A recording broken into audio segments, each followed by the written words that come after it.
هفته خبر تو خبر داره براتون از وضعیت خراب اندرونی نظام ولایت که روز به روز بحرانی تر میشه و حالا کار به جایی رسیده که احمدی نژاد یقه خود عظما رو گرفته و ولکن هم نیست. همه امور در کشور باید طبق نظر و رأی مردم انجام بشه. این قانون اساسی ما هست و حقه، چون معیار دیگه ای نداریم که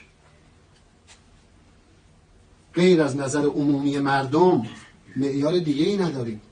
البته تا اینو میگیم میگم آقا اگه مردم اشتباه کردن چی؟ او تو تشخیص بده مردم اشتباه کردن؟ آقا 70 میلیون 80 میلیون 50 میلیون یه نظری دارن، به یه باوری رسیدن، تو اومدی میگی غلطه، تو چه حساب میگی غلط؟ بعد یه مثالای تاریخی میزنن که اصلا واقعیت نداره. خود مردم اشتباه کردن، تو مسئولی که جاشون تصمیم بگیری؟ اوکی است. هر کسی در هر مقامی و منصبی باشه اگر ملت او رو نخواهد او قاصره. روشنی که قاصر. این هم وضعیت عظما بعد از دیدن این ویدیو.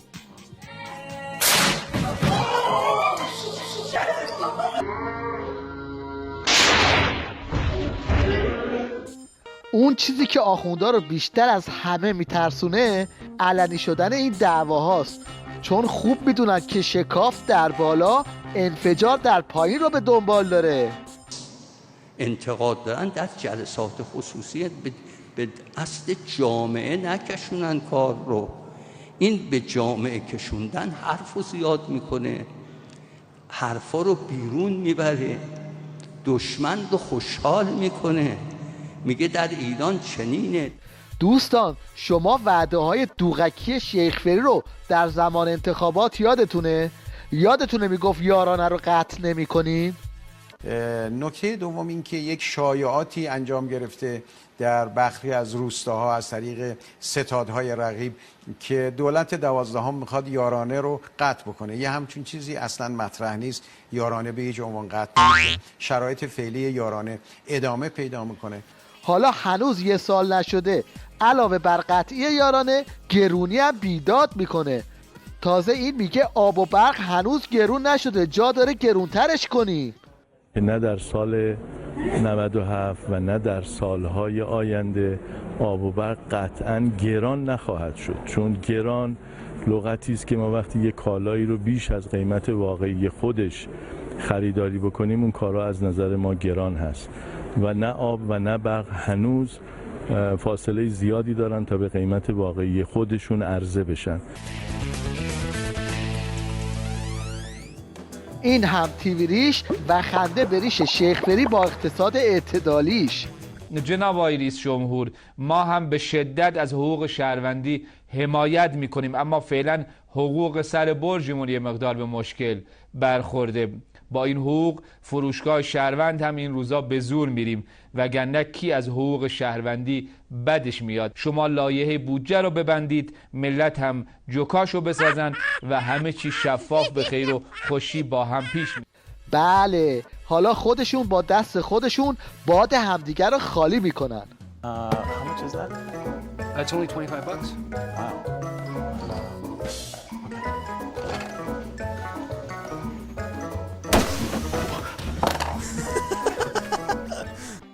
نشان وقاحت رو هم باید به این نماینده مجلس وحوش بدن که تو این وضع و اوضاع مردم واسه افزایش حقوق نماینده ها عربده کشی میکنه.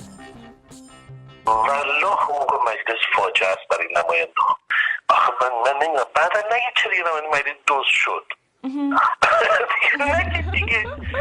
آقا شما میگی بیا فوشو بخور فلان رو بکن شب و روز نداشته باش نماینده چرا نداشته باش؟ بعد از مثلا معادل یه نمیدونم کارمند ساده حقوق بگی. آخه این مسخره بازی چیه؟ اینقدر حقوق مجلس وحشتناک پایینه. من نمیدونم این که گفته 70-80 چه من حضرت عباسی 5400 میگیرم تو دانشگاه 8 میلیون 8 خورده میگیرم آجت خونم بیخوابیدم خدا شاید میخوابیدم 8 میلیون تا میگرفتم. این هم یه نمونه تصویری از وضعیت اقتصادی مملکت.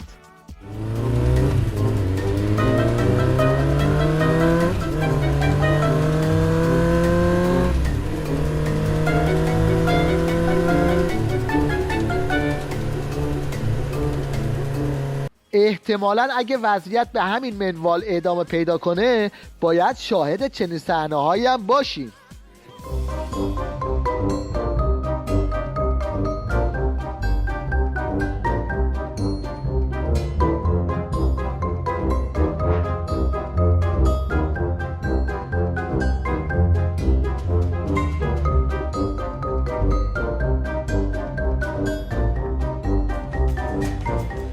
وضعیت منطقه نظام هم دست کمی از وضعیت داخلیش نداره. این دلغک ساندیسخور اومده با مسخره بازی و زبان معکوس مثلا اینطوری وانمود کنه که تو یمن هیچ رد پای از آخوندا نیست. من رفتم سرچ کردم و سعی کردم یه سری از تصاویر دیگه‌ای که نشون میده ایران تا چه حد داره دخالت میکنه توی یمن رو پیدا کنم. اولین عکس این عکسه که نشون میده ایران با ایجاد دود مصنوعی در یمن مانع از این میشه که یمنی‌ها حقایق جهان رو ببینن و جهان هم حقایق تو یمن رو ببینه. کلا دود مصنوعی درست میکنه اونجا و یعنی بمب و اینها نیست. این اگر دقت کرده باشید چند وقتی که دواگلی تو بازار ایران گرون شده و نایابه، چون همه‌شو صادر میکنن یمن و اونها کف دستاشون اینجوری قرمز میکنن واسه اینکه فضا رو متشنج کنن و بگن مثلا اینجا خیلی آدم داره کشته میشه. این صادرات قبر از ایران به یمن واسه تشویق یمنی‌ها به مردن. قبر رایگان ایران میفرسته اونجا و در اختیار یمنی‌ها قرار میده، اونها هم میبینن قبر رایگانه میمیرن دیگه. این چند ده هزار نفری که مردن در این 2-3 سالی که عربستان داره اونجا رو بمبارون میکنه به خاطر این قبرهای رایگانه.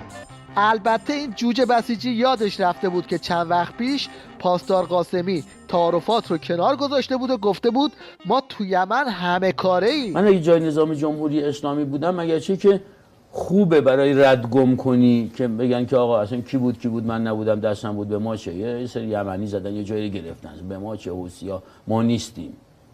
ولی کی نمیدونه وقتی تو مجروحش داری بیمارستان بقیت الله داری چی میکنی، سعید قاسمی هم داره باشون عکس سلفی میگیره میبردشون این ور اونور دارن سخنرانی میکنن. ببخشید شما یمن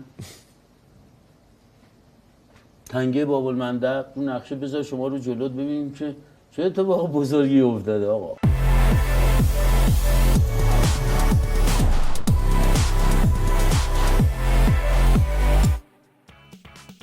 البته عظما خیلی خوابها برای منطقه دیده بود.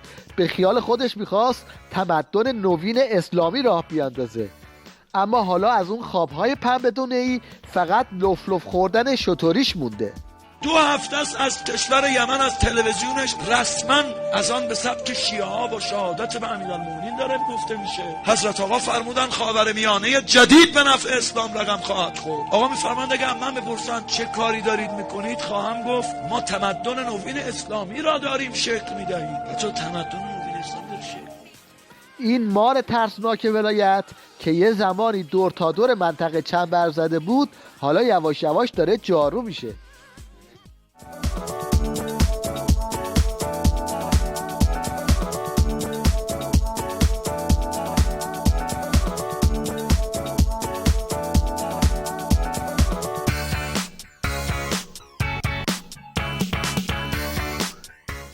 سید علی که از تبعات این وضعیت به خوبی با خبره و میدونه که این قضایا چه بلایی سر بسیجی‌ها میاره، طبق معمول قمپوز شمشیربازی در میکنه، اما آخرش میگه تو کار جنگ نرمم. یکی از آقایون پایین یه شعری خوندن، گفتن که مضمونش این بود که اگر شمشیر بکشید خلاصه سینه هایی که بیان در جلو شما بایستند و مثلا در مقابل دشمنان شما سینه سپر کنن. من گفتم من شمشیر رو کشیدم، شمشیر رو ما کشیدیم، مشغولیم، ما داریم از چپ و راست داریم میزنیم، اینجوری نیست. متا نوع شمشیر امروز و نوع میدان امروز با نوع میدان اون سالهای اول تفاوت داره. ما در جنگ نرمیم. این هم از عظما در حال شمشیربازی نرم.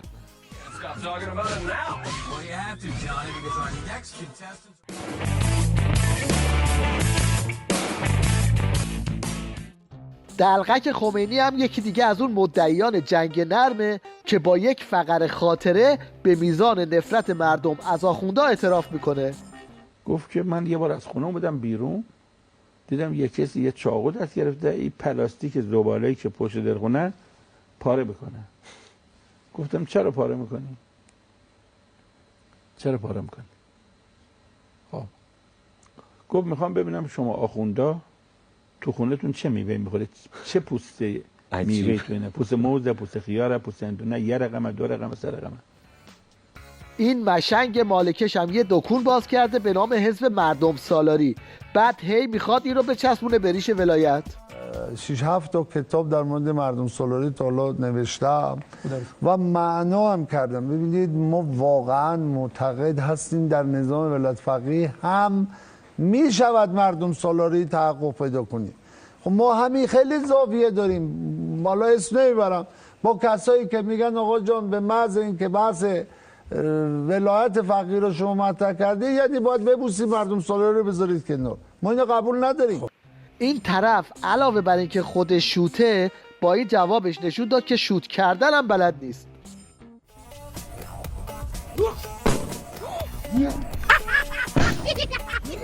این هم یه کارشناس روس که معلوم حسابی سیپیلش رو چرب کردن تا توی ریش مجیز عظما رو بگه. خداوند برای شما یک رهبری را، یک شخصی فوق‌العاده بی‌نظیری را برای شما پیشنهاد کرده که اونم رهبر جمهوری اسلامی ایرانه. اصلا وقتی که من سخنهای ایشان رو میشنوم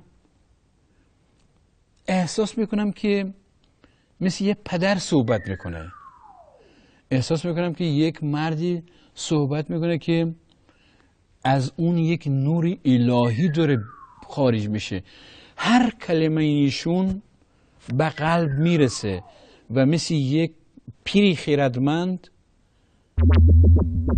راه راهنمایی میکنه و امید را محکم میکنه، وارد میکنه. پسر اکبر کوسه رو آوردن توی تیویریش تا باهاش مصاحبه کنن. اونم یه نون به داداش زندانیش قرض داد تا حساب بی حساب بشه. رفقا به من میگفتن که امشب شب سختی داری چون مهمونتون آیکیوش بالاست.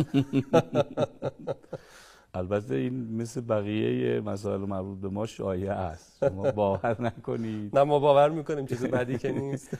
میدونید که اتفاقا آیکیو خانواده هاشمی خیلی هم بالا نیست. چرا؟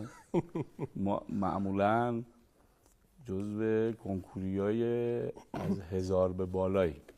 فقط مهدی ما بود که کنکور 100 به پایین بود. عجب. و در کنکور یعنی بچه زرنگ شما مهدی هاشمی. باز هم رأس مجلسی لاریجانی ها و باز هم بی‌مزگی های همیشگیش. نیازهای کشور رو درست تشخیص بدیم و روی اون تمرکز کنیم. آبی هم اینجا نمیدن که ملت بخورن.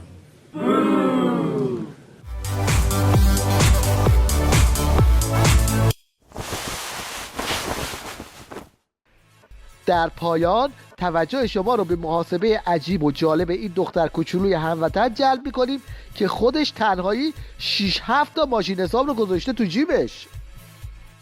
13 34 47 75 59 93 منهای 32 28 81 منهای 19 90 33 11 11 22 منهای 66 17 23 منهای 19 27 18 56 جواب.